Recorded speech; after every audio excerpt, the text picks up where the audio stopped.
యాక్టిన్యూస్ సంక్రాంతి పండుగకు ఊరికి వెళ్లే వారితో రద్దీ వాతావరణం నెలకొంది.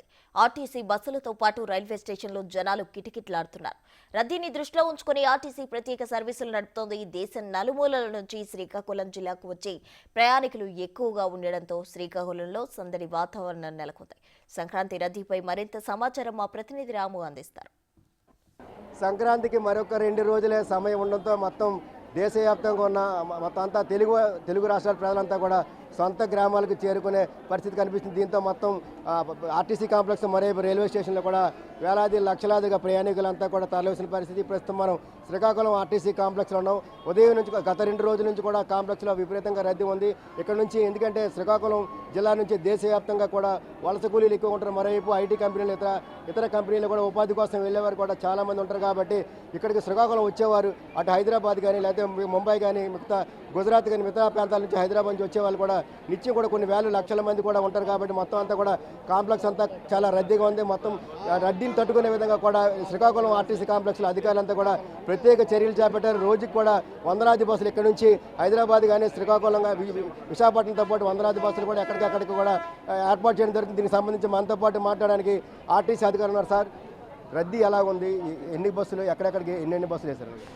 అయితే ఈ సంక్రాంతి పండగ సందర్భంగా నిన్న ఈరోజు రేపు కూడా మేము ఎక్కువగా విశాఖపట్నం నుండి మన ఉత్తరాంధ్ర వైపు పలాస, సోంపేట, బత్తిలి, పాతపట్నం ఈ రూట్లో ఎక్కువగా రద్దీ ఉంది. దానికి అనుగుణంగా ప్రత్యేక బస్సులతో పాటు షెడ్యూల్ బస్సులతో పాటు ప్రత్యేక బస్సులు కూడా ఏర్పాటు చేయడం జరిగింది. అందరు ప్రయాణికులు కూడా వారి వారి గమ్యస్థానాలు చేయడానికి మేము అన్ని రకాల ఏర్పాట్లు చేసాం.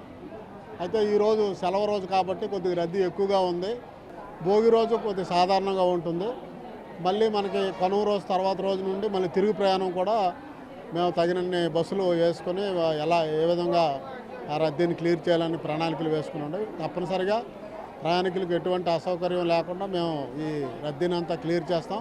ఉమ్మడి శ్రీకాకుళం జిల్లాలో 10 నియోజకవర్గంలో ఇక్కడి నుంచి కూడా రోజుకి 15 నుంచి 20 వేల మంది ప్రయాణికులు కూడా ప్రయాణిస్తున్నట్టు కూడా ఆర్టీసీ అధికారులు అయితే స్పష్టం చేస్తున్నారు. ఎందుకంటే శ్రీకాకుళం జిల్లా వచ్చేవారు మొత్తం దేశవ్యాప్తంగా కూడా చాలామంది ఉంటారు. ఎందుకంటే ఇక్కడ నుంచి చాలామంది ఇతర ప్రాంతాల్లో ఉద్యోగాలకు వెళ్ళే వాళ్ళు, మరోవైపు కూలీ పని కోసం వెళ్ళే వాళ్ళు ఉంటారు. కాబట్టి వీళ్ళు 3-4 నెలల క్రితం నుంచే వీళ్ళంతా కూడా ఇక్కడికి రిజర్వేషన్ చేసుకుని కొంతమంది ఉంటే మొత్తం ఎక్కడికక్కడే కూడా ఒకేసారిగా ప్రయాణికులంతా అంటే వైజాగ్ నుంచి చుట్టుపక్కల ప్రాంతాల నుంచి రావడంతో బస్సులన్నీ కూడా చాలా రద్దీగా ఉన్నాయి. ఎక్కడికక్కడే కిక్కిరిసిపోయి ప్రయాణిస్తున్నారు. సాధారణంగా కూడా బస్సుకి 100 నుంచి 150 మంది పడి ఈరోజు ఇంచుమించుగా అంతకు 200 మంది ప్రయాణికులంతా వచ్చే పరిస్థితి కనిపిస్తుంది. అక్కడ కూడా పండగ సమయాల్లో అదనపు ఛార్జీలు వసూలు చేస్తారు, కానీ అటువంటివి ఏవీ లేవు. అదనపు ఛార్జీలు ఏమీ లేవు. సాధారణంగా రోజు ప్రయాణించేటప్పుడు ఏ విధంగా ఛార్జీలు ఉంటాయో అవే ఛార్జీలతో వసూలు చేస్తాం తప్ప అదనపు ఛార్జీలు ఏమి లేవు.